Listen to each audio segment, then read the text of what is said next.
Bonjour et bienvenue dans ce webinaire qui va parler des grignotages et surtout comment les réduire. Donc juste avant ça, une petite présentation s'impose. Je m'appelle Elsa, je suis diététicienne nutritionniste diplômée depuis 2018. J'ai rencontré pas mal de personnes dans les consultations avec le même problème, les grignotages.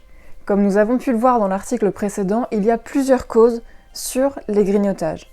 Ensemble, nous allons voir à quel stade vous vous situez, besoins physiologiques, besoins psychologiques, ou besoins émotionnels et surtout comment agir de façon concrète pour lutter contre ces grignotages pour qu'ils se terminent enfin de façon pérenne. Est-ce que vous êtes prêts? Alors on y va. Donc si vous êtes ici, c'est que d'une part vous avez bien lu l'article et dans un second temps que vous savez dans quel stade vous êtes. Donc là dans un premier temps nous allons aborder le point des besoins physiologiques. Les besoins physiologiques sont donc des besoins de notre corps. Donc pour vous, ce qu'il va surtout falloir faire, c'est manger en bonne quantité et également se faire plaisir au niveau alimentation. Par exemple, si on suit l'équilibre alimentaire même en se faisant pas plaisir, ça peut être très bien des carottes râpées, des haricots verts, du poulet bouilli et un yaourt nature, avec des pâtes cuites à l'eau sans beurre ni rien. Alors c'est vrai que si on suit ces 5 points, l'équilibre alimentaire est respecté. Mais le plaisir, où est-ce qu'il est dans tout ça? Ça va être fade, on va s'ennuyer, on va pas se faire plaisir. Et le manque de plaisir induit également ensuite des envies.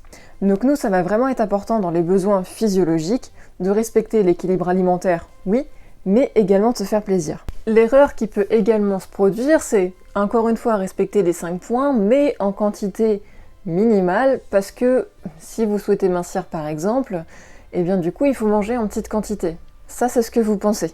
La frustration, la privation, il n'y a rien de mieux pour favoriser les envies. Donc si vous voulez avancer ensemble, je peux vous proposer quelques questions pour permettre une remise en question. Déjà, on peut se poser la question de vers quelle heure arrivent ces envies? Est-ce que c'est juste avant le repas? Est-ce que c'est juste après le repas? Les réponses à ces questions n'induisent pas du tout la même réponse. Si jamais vous avez faim entre les repas, c'est-à-dire entre 2 et 3 heures après, dans ce cas-là, peut-être que pour vous, ce qui pourrait fonctionner pour lutter contre ces envies, c'est tout simplement de manger et donc favoriser des collations. Ensuite, ce qu'on peut se poser comme question, c'est qu'est-ce que je ressens? Est-ce que ça arrivait d'un coup? Est-ce que ça m'obsède? Envie. Est-ce que je me sens un peu fébrile? Est-ce que j'ai des vertiges? Est-ce que j'ai le ventre qui gargouille? Est-ce que ça arrive au bout tranquillement de 20 minutes, que ça s'arrête et que ça revient? Dans ce cas-là, c'est de la sensation de faim. Ce qu'on peut se demander aussi, c'est qu'est-ce que j'ai mangé au repas précédent? Si nous avons mangé un potage avec un yaourt, là c'est clair que c'est de la faim. Ou alors se poser la question de est-ce que je me suis fait plaisir à ce moment-là? Si la réponse c'est non, là il n'y a pas doute, c'est clairement une envie. Une autre question qui va être hyper importante, ça va être la relation que vous avez avec les aliments et la satiété. Est-ce que vous avez faim avant de manger? Est-ce que vous avez faim après avoir mangé? Donc ça c'est vraiment pour l'appétit. Mais au niveau satiété, est-ce que vous savez quand est-ce que vous n'avez plus faim? Ensuite, ce qui va être intéressant pour le questionnement, ça va être est-ce que cette sensation arrive souvent? Est-ce que ça m'arrive tous les jours? Dans ce cas-là, si c'est bien des sensations de faim, il faut manger clairement plus. Si c'est des envies, on va le voir un peu plus tard. Il y a des questions à se poser, il y a un mal-être très profond qui est là, il va falloir l'affronter pour pouvoir chasser ces envies de grignotage. Et la dernière question qui est l'une des plus importantes, et j'en ai déjà parlé plusieurs fois, c'est l'équilibre alimentaire. Mangez-vous de façon équilibrée? Y a-t-il des sucreries en dehors des repas? Donc l'équilibre alimentaire, ça va être hyper important à respecter. Si vous voulez, vous pouvez retrouver un article détaillé que j'ai réalisé sur l'équilibre alimentaire pour vous donner encore quelques pistes pour agir pleinement. Donc juste, je reviens une dernière fois sur la notion de plaisir puisque ça va être une notion hyper importante dans les besoins physiologiques. L'alimentation, c'est quand même la base de la survie, donc c'est quand même pas un des points à se restreindre et c'est vrai que c'est dommage. Donc j'insiste une dernière fois sur les plaisirs pour pouvoir se questionner à ce sujet-là. Objectivement, est-ce que vous savez vous faire plaisir à manger? Quels sont vos plats préférés et pourquoi ne pourriez-vous pas les manger? Pour quelles raisons est-ce que vous ne faites pas plaisir? Est-ce que simplement c'est parce que c'est des croyances? Encore une fois, je suis dans l'objectif minceur, parce que généralement les envies dans les besoins physiologiques correspondent souvent à une notion du coup de frustration et de privation, et c'est vrai que c'est dommage. Est-ce que vous pensez qu'en ne vous faisant pas plaisir, vous allez mincir plus facilement? Est-ce que les aliments pour vous sont quelque chose, une source de confrontation? Bien se questionner à ce niveau-là. Ensuite, souhaitez-vous changer ce comportement? Qu'est-ce que vous avez à y gagner, à vous faire plaisir? Qu'est-ce que vous avez à y perdre, à vous faire plaisir? Bien être objectif avec soi-même et bienveillant, on ne se juge pas, il n'y a vraiment pas de mauvaise réponse. On cherche juste simplement à s'améliorer. Et justement, sur l'amélioration, comment pourriez-vous vous améliorer?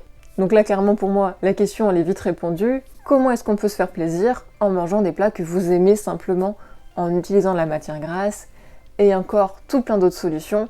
Mais ça, je vais pas vous en dire plus parce que chaque réponse correspond à un individu, donc je vais pas faire de réponse générale et globale. Ça m'intéresse pas de faire un truc pour tout le monde des personnes. Non, chaque personne a des besoins spécifiques. Donc à vous, pour l'instant en tout cas, de trouver vos propres solutions en vous posant ces questions. Ok, donc là on a fait le premier palier sur le besoin physiologique. Maintenant on va rentrer dans les paliers au-dessus, psychologique et émotionnel. Donc dans ce qui pose problème dans ces paliers-ci, ça va être clairement votre inconscient. Vous allez avoir des blocages qui, malgré toute votre bonne volonté, votre motivation, ça ne fonctionnera pas. Ou du moins sur le long terme. Pour arrêter ce comportement-là qui vous gâche la vie, il va falloir deux choses hyper essentielles. La volonté de changement et surtout la mise en action. Parce que c'est bien beau de vouloir quelque chose, si on attend que l'action vienne de l'autre, ça ne changera jamais et c'est quand même embêtant. Dans la vie, il y a quand même deux catégories de personnes. Celles qui ont des difficultés mais qui font face avec, qui se plaignent mais qui ne changent rien. Ou alors les deux autres, celles qui n'ont pas quelque chose qui leur correspond dans leur vie et font tout pour être en accord avec eux-mêmes et changer ce comportement. À vous de décider dans quelle catégorie de personnes vous êtes. En vérité, il n'y a pas réellement, encore une fois, de bonne ou de mauvaise réponse. On a le droit de se plaindre, et puis tant pis, on accepte notre vie telle qu'elle est, ou alors on accepte le changement, et tant mieux. Dans les deux cas, il faut que ça soit quand même en accord avec vous-même et en harmonie avec vos valeurs. C'est surtout ça le plus important. Si vous ne savez pas exactement dans quelle situation vous êtes, je vais avoir un petit jeu pour vous, et je vais vous l'expliquer maintenant. Ok, donc pour ce petit jeu, ça va être simple. Nous allons avoir besoin d'une feuille et de deux stylos. Donc tout simplement, dans un premier temps, nous allons diviser notre feuille en 4. Bon, on s'en fiche, c'est pas très droit, mais l'important, c'est que les traits soient là. En haut à droite, nous allons marquer les avantages à arrêter de grignoter. En bas à droite, nous allons marquer les inconvénients à continuer de grignoter. Ensuite, nous allons prendre notre stylo rouge et marquer en haut à droite les avantages à continuer de grignoter et en bas à gauche les inconvénients à arrêter de grignoter. Ensuite, simplement, nous allons faire du coup avec nos chaque stylo, donc le bleu par exemple, marquer ce qui pourrait être chouette à arrêter de grignoter. Les inconvénients à continuer de grignoter, ainsi de suite. Une fois que nous avons rempli cette fiche-là, on la met de côté et on la reprend le lendemain. Donc là, du coup, finalement, ça nous ferait 1, 2, 3, 4, 5, 6, 7. Finalement, une fois qu'on a réfléchi, on peut voir qu'il y a 7 points positifs pour arrêter ce comportement. Quoi qu'il en soit, ce jeu n'est absolument pas un jugement envers vous-même. Ça permet juste d'être objectif, de ne rien regretter et de faire parler notre inconscient. L'avantage de ce jeu-là aussi, c'est qu'il correspond avec n'importe quel objectif de vie. Ok, bon, maintenant que nous avons fait un petit point sur la motivation, la bienveillance et la non-culpabilité, on va pouvoir avancer pleinement en pleine conscience et bienveillamment envers soi-même, j'insiste sur ces points-là, pour se remettre en question et commencer une mise en action.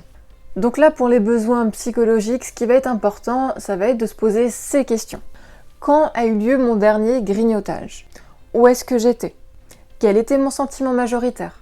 Est-ce que j'ai été contrariée, angoissée, stressée, en colère ou au contraire très heureuse à ce moment-là? Qu'est-ce que j'ai mangé en grignotage? Qu'est-ce que j'ai mangé avant? Également peut être intéressant. Est-ce que je me suis sentie mieux après avoir mangé? Quel était mon sentiment après ce grignotage? Est-ce que j'ai été satisfait? Et dans ce cas-là, génial. Ou est-ce que, vous voyez où est-ce que je veux en venir, est-ce que vous avez culpabilisé derrière? Pour évoluer et comprendre un petit peu nos actions de façon bienveillante, il peut être intéressant, pourquoi pas, de réaliser sur un carnet de bord toutes les petites questions que je vous ai posées précédemment pour continuer à avancer, et puis du coup, marquer encore une fois de façon bienveillante, telle date, bon du coup, J'ai grignoté à 17h, j'étais chez moi à la fin de mon travail, j'ai été stressée et un petit peu fatiguée psychologiquement parce que ce travail ne m'épanouit plus, pardon. Qu'est-ce que j'ai mangé? Eh bien, j'ai mangé des biscottes avec du Nutella, j'en ai mangé 5 et j'ai pris 3 cuillères à soupe de Nutella. Comment est-ce que je me suis sentie pendant? J'ai été quand même relativement confiante et heureuse avec moi-même. Par contre, juste après, je m'en suis voulu parce que clairement, je sais que j'étais fatiguée et que cette solution, du coup, n'était pas la bonne. À la fin de marquer ça, qu'est-ce qu'on peut faire pour améliorer la situation? Par exemple, eh bien, quand je finis mon travail, je vais marcher un petit peu, surtout que le beau temps arrive, pour refaire calmer un petit peu la pression. Est-ce que je pourrais pas manger simplement une pomme et prendre une tisane, prendre un temps pour moi, me faire un gommage, me faire les ongles, s'occuper de moi? En tout cas, une action qui vous plaît réellement. Les prochains jours, pareil, on remarque ces choses-là. Parce qu'au début, peut-être que vous allez juste dire « D'accord, j'ai mangé des bonbons, je m'en souviens plus à quelle heure, je m'en souviens plus pourquoi, ni je me souviens plus comment. » Et c'est pas grave, tant mieux. En tout cas, le but, c'est de s'initier.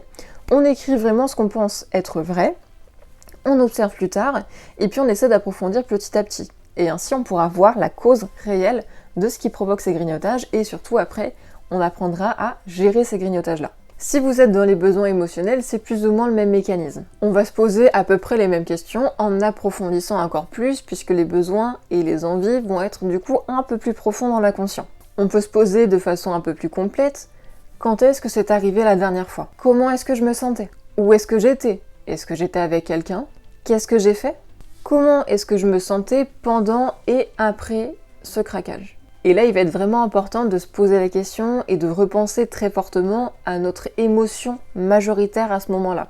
Vraiment de façon concrète, les besoins psychologiques et émotionnels sont quand même relativement voisins puisqu'ils sont réellement dans le domaine psychologique et émotionnel. Donc il faut vraiment se poser les questions. Vous pouvez très bien faire un mixte entre les deux questions et creuser un peu plus. Et surtout, la question qui va être hyper importante à la fin, c'est est-ce que j'aurais pu faire différemment? Comme j'avais déjà amorcé un petit peu juste avant. Dans les deux situations, quoi qu'il en soit, j'insiste dessus, il faut être bienveillant envers soi-même. On ne se juge pas, les actions qui ont été prises ont été la bonne à ce moment-là. Vraiment, j'insiste dessus. Ça ne sert à rien de se dévaloriser puisqu'on ne veut pas nourrir ce sentiment de non-puissance, de non-accomplissement. Non, nous on veut être positif et réussir cet objectif et enfin de se libérer de ses envies.